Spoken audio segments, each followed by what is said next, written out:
अगर शहीद रानी मोहतरमा बेनज़ीर भुट्टो के लखते जिगर बिलावल भुट्टो जरदारी का साथ देंगे ताकि मुल्क भर में मजदूरों और हारियों का राज कायम हो सके। एहतजाजी मुजाहरे से पीपल्स पार्टी लेबर मीरपुर खास डिवीज़न के रहनुमा सैयद ज़ाहिर हुसैन शाह, मुलाजिम हुसैन खासखेली, नूरदीन खासखेली, जावेद बलोच, साहू बनोर, मोहम्मद बच्चल वसान, शब्बीर राही, गुलाम कादिर मरी, सरफराज अहमद समेत मुख्तलिफ ट्रेड यूनियन के रहनुमाओं ने खिताब किया।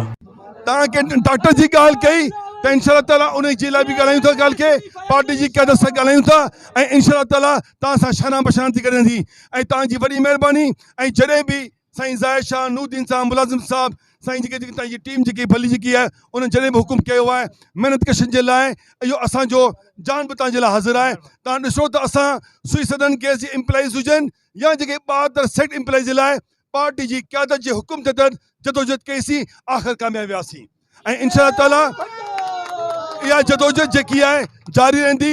ऐं जेके इमरान गवर्नमेंट जे ख़िलाफ़ इहे जेके माना असां जंहिं तरीक़े सां जेको ॾिसंदा जेको हालतूं थी रहियूं आहिनि, असां इहे मुज़ाहरा, इहे धरना, इहे पार्टी जी क़यादत जे मुताबिक़ कंदासीं। वॾी महिरबानी। जी भुट्टो।